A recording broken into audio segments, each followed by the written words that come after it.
You know that feeling, right? A brilliant business idea just sparks in your head. Oh yeah, the light bulb moment. Exactly. But then almost immediately, it kind of fizzles because you think, where on earth am I going to get the money for that? It's such a common hurdle, a major one. It really is that perceived need for like substantial capital just to get started. It stops so many people. It absolutely does. It's a real barrier, and honestly, it probably stops countless potentially amazing ventures before they even, get off the ground. Well, okay, maybe prepare for a bit of a myth-busting session today Uh-huh. because this deep dive tackles that exact problem head on. We've been looking into how to launch a business with next to no money. And it's not just theory, right? This is practical stuff. Not at all pie in the sky thinking. We're looking at like concrete strategies and stories of people who've actually done it successfully. So our mission today Yeah. is to really distill the crucial, actionable insights, Yeah. the stuff that will help you listening, see how you can take that first step without needing, a huge pile of cash. Exactly. It's about digging into the power of resourcefulness, smart thinking, using that as your initial fuel rather than just focusing on financial investment. So have you ever had that idea, Yeah. the one that felt trapped, like in a financial waiting game? Where you feel like you just can't start without funding first. Yes. If that sounds familiar, if that resonates, then you are definitely in the right conversation today. Okay, let's unpack this. Let's do it. The very foundation, according to our source material, of starting lean. Hmm. It lies in a pretty fundamental shift in how you see things. It's all about your mindset.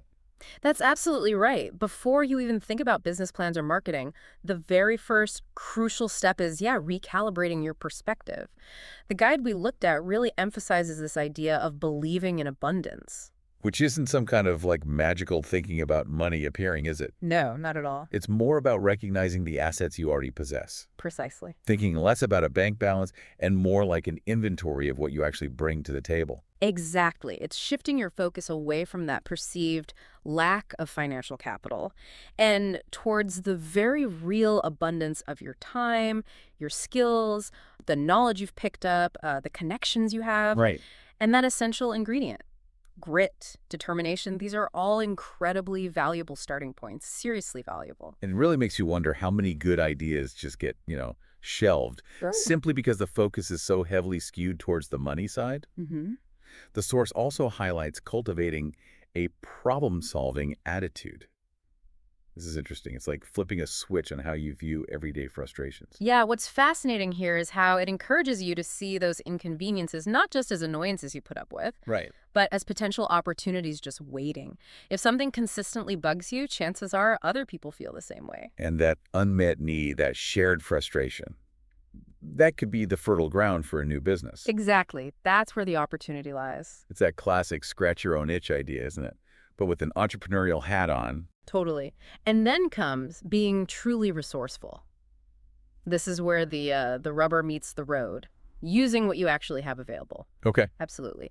And the guide gives some really practical examples, like think about the smartphone you probably have in your pocket right now. Yeah, most people do. It's a super powerful tool for creating content, talking to customers, even managing parts of your business. You don't immediately need professional cameras and stuff. Good point. You just use what's there. Or leveraging all those free website builders out there. Card, Notion, Linktree were mentioned. To get an online presence up without needing to code or pay a designer loads of money. Right. Establish that digital footprint for free, basically. And of course, using social media strategically. Mhm. As free marketing channels, free ways to connect, the barrier to entry for just basic functionality websites, design, it's practically vanished now. So the focus shifts, right? Yeah. It's less about access to tools. Yeah, and more about execution, what you do with those tools, your unique value. It's really about maximizing the utility of what's already at your fingertips. Okay, so mindset shifted, you're spotting problems. What's the next critical piece in this zero-budget puzzle? Well, the guide really hammers home the importance of picking the right business idea when you're starting lean. Makes sense. You can't afford to waste time or energy. Exactly. Your time is your main investment here. So you need to invest it wisely in something with a decent chance of getting traction. And there are a couple of key self-assessment exercises suggested. First up, creating a skills inventory. Yeah, this is such a valuable step, really practical. Taking an honest look inward, basically. Totally. It involves making a really comprehensive list. Everything you're genuinely good at. Maybe you write well, maybe you're super organized, maybe you cook amazing food, or you're good at fixing things. Be anything. Anything. But the crucial follow-up question, as the source points out, is, would someone actually pay me for this? Ah, okay. That's the filter. That's the initial filter. Does this skill have market value? Because if it does, you can often start by offering it as a service. Which usually requires very little upfront cash. Exactly. You're selling your time and expertise. Yeah. And then there's the passion check. This feels really important for, like, the long haul. Oh, definitely. Because building any business has challenges, right? Ups and downs. For sure. But when you're bootstrapping, starting with nothing, you're probably going to hit even more obstacles, hurdles. Yeah, I can imagine. So that genuine passion, that real enthusiasm for what you're doing, that's the fuel. That's what keeps you going when things get tough, when you feel like quitting. If you don't actually care about it, You'll just give up. it becomes incredibly easy to lose momentum. Yeah. Couldn't agree more. Yeah. Okay, and even without spending money, you can still do market research. It's What? not about fancy reports. No, not at all. The guide highlights using readily available free tools, like Google Trends.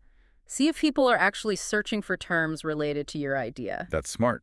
Quick pulse check. Yeah, and it also really underscores the value of just talking to people, direct Yeah. conversations, ask them about their problems, their needs in that area. Old-fashioned, but effective. Super effective. And also getting active in relevant online communities, Facebook groups, forums in your niche. Listen to the questions people ask, the problems they're trying to You're solve. soaking up that information. Exactly. It's all zero-cost research that can give you incredibly valuable insights into demand. Okay, so let's say you've done that. You've identified skills, you're passionate, seems like there's some interest.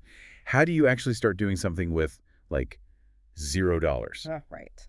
This is where our source strongly advocates for service-based businesses as a fantastic starting point. Makes sense. Why specifically services? Well, the reasons are pretty clear, as the guide points out. With the service, you're basically selling your time and your skills. Your expertise is the product. So no need to buy stuff. Exactly. You avoid needing cash for inventory packaging. You don't need a physical shop. The barrier to just getting started is remarkably low. It really is just you and what you can do. And the source gives some really common, accessible examples, right? Yeah, very relatable ones.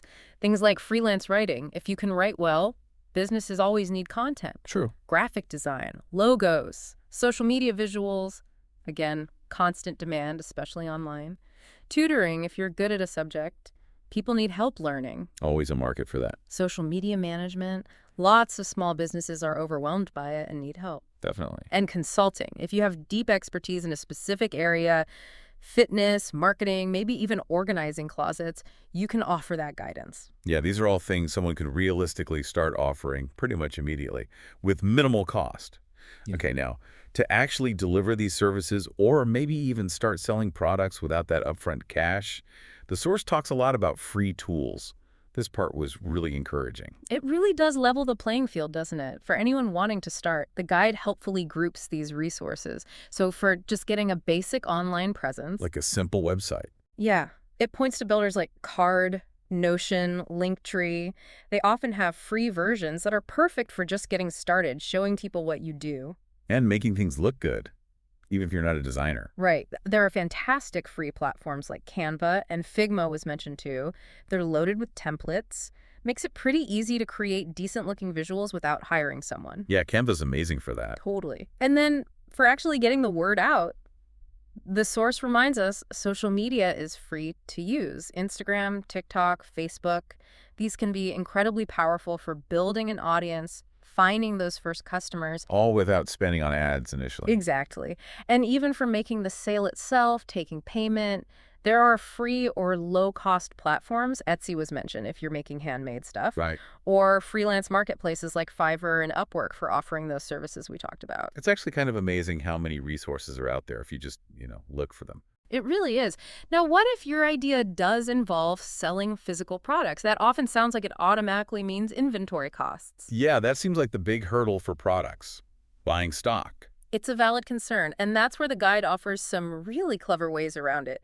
Solutions for starting without needing a garage full of stuff. Okay, like what? The first big one is drop shipping. Right. Can you give us a quick, simple explanation of how drop shipping works for anyone who doesn't know? Sure. So with drop shipping, you act as the storefront. You're the one the customer interacts with, places the order with, Okay. but you don't actually hold any physical product yourself. When a customer buys from you, then you purchase that item from a third-party supplier. Ah, after you've already made the sale. Exactly. And that supplier ships it directly to your customer. So you only pay for the product after you've been paid for it. That is smart. Totally bypasses needing upfront cash for inventory and warehousing. What else? Any other product models? Yeah, another great one, especially for creative types, is print on demand. Okay, print on demand. How's that work? So you create designs for things like t-shirts, mugs, posters, phone cases, that kind of thing. Right. You upload your designs to a print-on-demand service, like Printful was mentioned, but they only actually make and ship the product when a customer buys it through your store. Oh, wow. So again, you only pay for production after you have an order. Precisely. Mhm.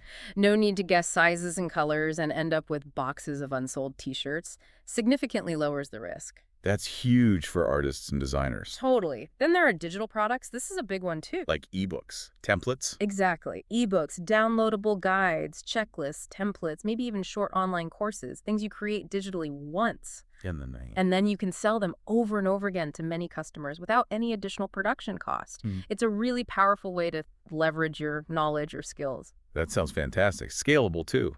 And potentially passive income down the line. It can be, yeah.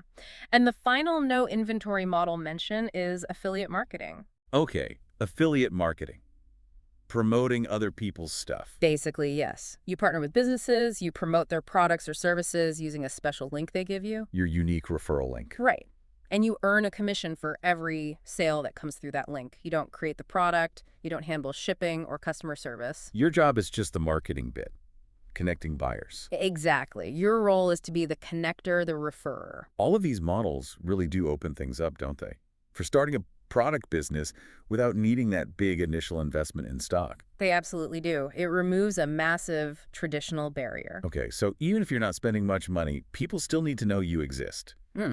How do you build a brand, get recognized, on basically no budget? Yeah, good question.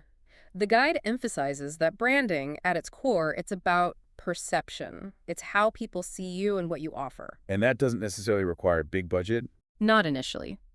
That process can start long before you hire a fancy branding agency. The source suggests using those free tools again, like Canva. Create a clean, simple logo, some consistent visuals you can use everywhere online. Keep it consistent. Yes. And the importance of your name, your identity, that can't be overstated, needs to be memorable, easy to say. Yeah. And the guide wisely advises checking early on if the username or domain name is actually available on the platforms you plan to use. Oh, good tip. Don't get attached to a name you can't actually use online. Exactly. Check that availability. Consistency in how you show up online is really key for building that recognition.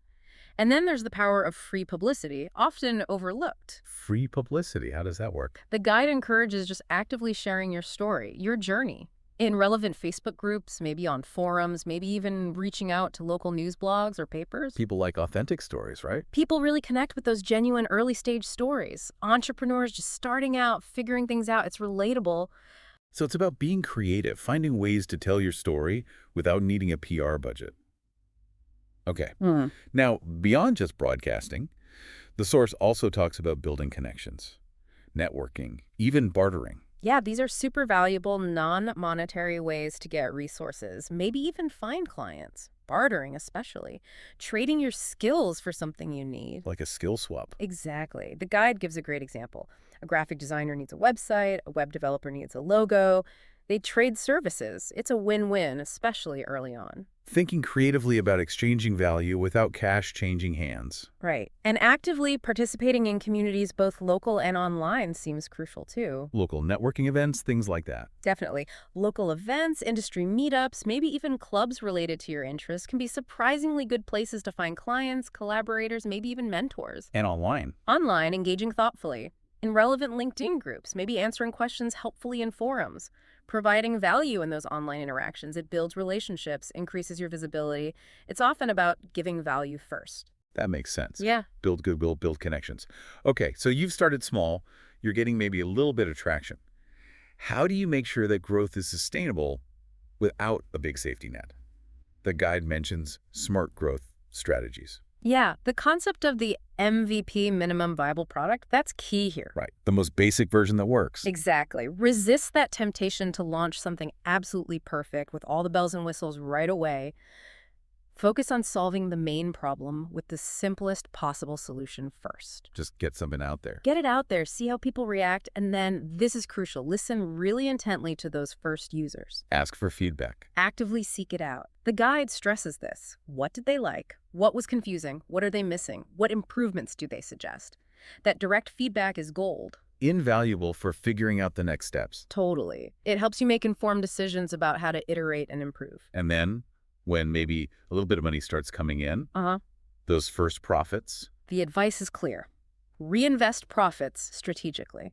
don't just pocket it all immediately. Right.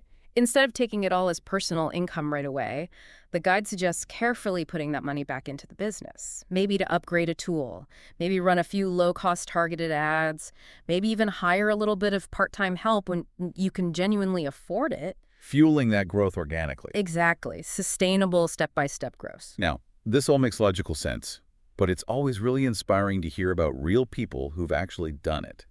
Put these ideas into practice. The source had some examples, right? Yeah, these brief case studies really bring it all down to earth, make it feel achievable. Like who? Well, there was a college student who started tutoring using WhatsApp. Just simple messaging. Oh, okay. Initially offered free sessions just to get testimonials, build some proof, then built a thriving business purely on word of mouth. Amazing. From free sessions on WhatsApp. Yeah. And a single mom who started making candles from recycled materials, documented her process, showed her products on Instagram, turned a passion into actual custom orders. Using Instagram as her shop window, essentially. Pretty much. And there is a graphic designer who got international clients just by consistently sharing her work, her portfolio, on Instagram. Just posting her designs. Yeah, and strategically offering some free design samples to influencers, people with bigger audiences, in exchange for exposure. Smart move for visibility. Very smart. The common thread in all these stories, it's that resourcefulness, isn't it? Yeah, definitely. Combined with using these readily available online platforms cleverly, it shows it can lead to real business success, Yeah. even without that initial startup funding. Absolutely. It really highlights the power of just taking action with what you already have. It does. Now, of course, the journey of building a business with hardly any money, it's not always going to be smooth sailing. Right? No, probably lots of bumps. For sure. So the guide also talks about staying consistent and, importantly, staying motivated. Because it must be easy to get discouraged early on. You're putting in tons of effort, maybe not seeing huge results immediately. Exactly. So the guide recommends actively tracking small wins. Acknowledging the little victories. Yes. Celebrate every milestone, no matter how small it seems. Getting your first follower, your first inquiry, your first sale. It helps keep your morale up, keeps the momentum going. That's good advice. What else? It also emphasizes establishing consistent daily habits. Dedicate some focused time each day, even if it's just 30 minutes, to working on your business. Consistency really does compound over time. It adds up, little by little. It really does. And finally, the suggestion to find your tribe. Connect with other people doing similar things. Yeah, other creators, entrepreneurs, like-minded folks. For support, encouragement, sharing what you're learning, that sense of community can be incredibly valuable, especially when things feel tough. Definitely helps to know you're not alone in facing challenges. It's a powerful reminder, yeah, that you're not navigating this stuff in isolation. So as we kind of wrap up this deep dive, the core message from our source really hits home, I think, that you listening right now, you very likely already possess more of the resources you need to begin than you might realize. That's a powerful thought. We often underestimate what we have. We do.